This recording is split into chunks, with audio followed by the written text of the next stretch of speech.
this what you're saying to us? I have discovered a way that I become weird in that I hook into an idea. I'm sort of all or nothing.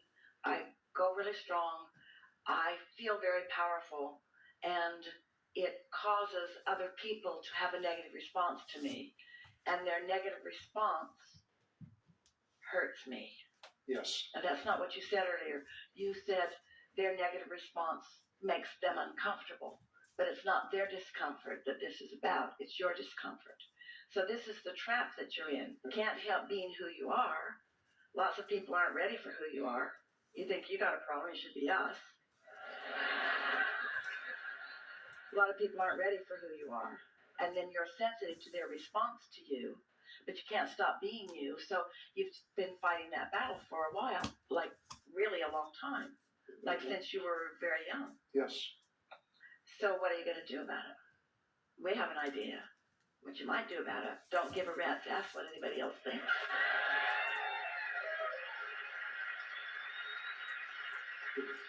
But someone who is a born uplifter, that's hard to find that way because you have a sort of empathy for them. So we would like to clarify with you our perspective of the difference between empathy, which you are really strong at. You're really sensitive to the energy of others. And compassion, which a lot of humans think is the same thing, but it isn't. Compassion is being so in sync with Source, being so in sync with your inner being that you feel about the subject of your focus as your inner being feels. So let's say that there is a person who is struggling in their life in some way, and you're tuned in, tapped in, turned on, really in sync with your inner being, who isn't feeling sorry for them at all, who knows their power and their value and is looking toward their solutions. That's compassion. Empathy is disconnecting from your inner being and seeing them as they are feeling right now, which doesn't help them, hurts you, is of no advantage. And we think that, in a nutshell, describes pretty much the dilemma that you've been living. It is that simple. Sympathy and empathy could be you looking at their problem. Compassion is always you looking at their solution. You see, when you are an understanding, sympathetic person like you are, a lot of people almost feel an obligation to explain to you how hard their life is. And the more you respond to it, the more they explain, and the more you respond, the more they explain, until you come to the conclusion that you're not helping them at all. Because you can't create another person's reality. You cannot create for them. You can only see them as their inner being sees them. You can act as a sort of satellite dish that beams the signal in closer to them where they can get a closer look at it. What you've expressed and explained definitely helps, because I've had that issue, as you said, from a young person all the way through my life in regards to how I interact and think about other people's response to me. So I think you've answered and helped with that. The question I was leading to ask is that many times when I am in this alignment, which I'm in quite often, if I see something that needs to be done, my response can be very immediate. In other words, there's no thought. It just is a natural reaction to respond, whether it be a fire in a building or somebody that needs help. And that is my question, because you've made the comment before, many times certain things are not our business. We don't need to be involved. But if in fact my response in this alignment is immediate without thought that I should do this, typically I do. In other words, I don't question it. It just is. And I guess my question really is I guess that's okay? Or should I just say, no, it's not my business? Of course it's all right. Of course it's all right. And when you think about it, nothing could keep you from doing that. In most of those cases, it's an inspiration that's coming from a broader perspective, and nothing other than that is possible for you to do. What do you think is causing you to question it?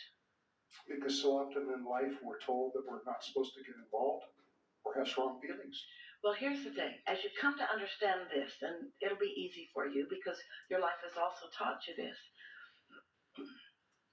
it's not what you do. It's not the action save them from a burning building or don't. It's not the action, offer someone a handout who's standing on the corner or don't. It's not the action that is at question here. It's what are you under the influence when you receive the impulse to act?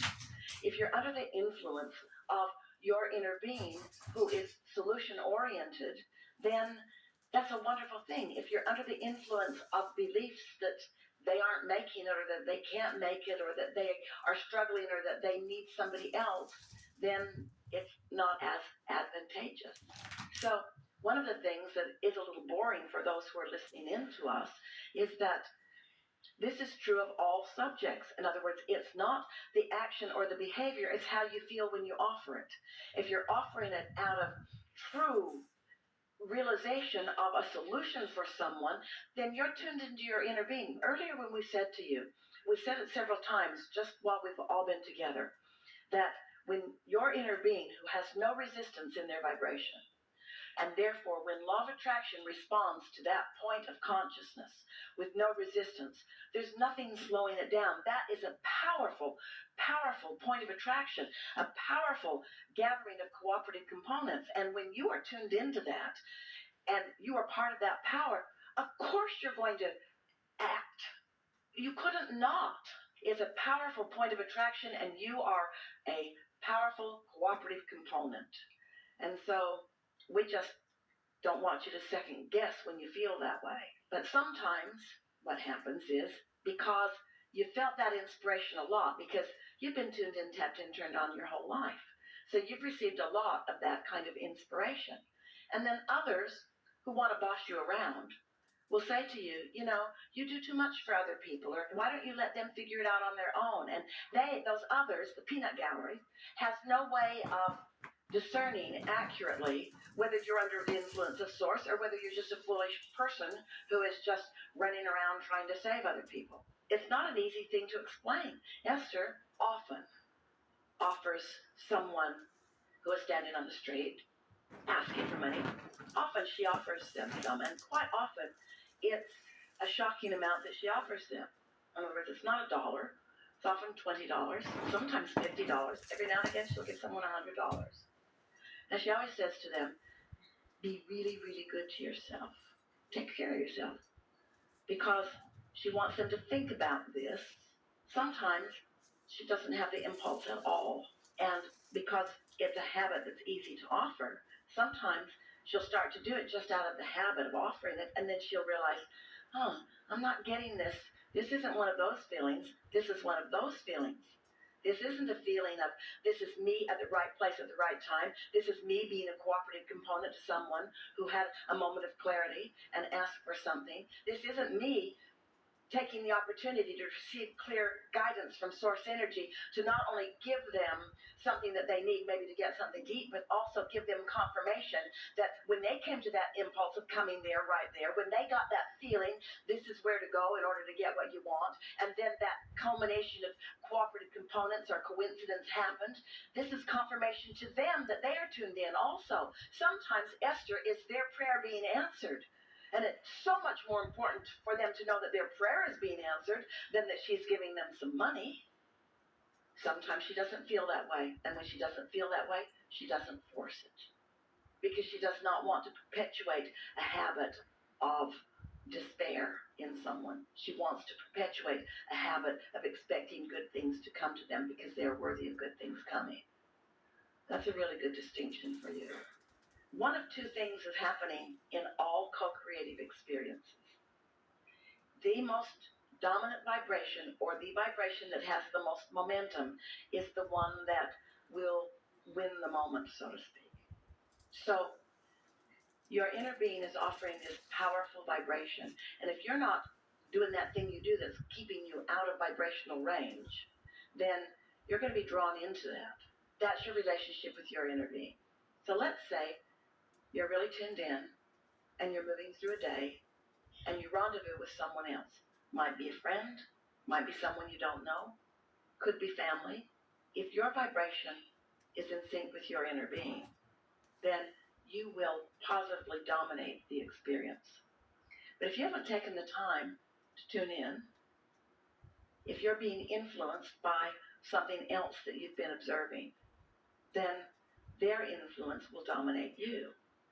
So instead of you being the uplifter you were born to be, you allow them to downlift you. And that bothers you more than all other things put together, because you innately know that you're a born teacher and born to uplift. That's why, as they all listen in, they can't quite figure you out, because you look like you got it going on. You feel like you understand all of this. But when someone has a really, really, really, really, really, really, really, really strong desire, like the kind that you were born with, and you are in a moment in time when you're not allowing yourself to move in the direction of that, it's torturous. So the torture that you feel is that you've got a powerful desire, and you just got to move in the direction of it, you see. But it's not your job to fix things for everybody. It's your job to tune in and then move in the direction of what you're inspired to move in the direction of. We know you heard every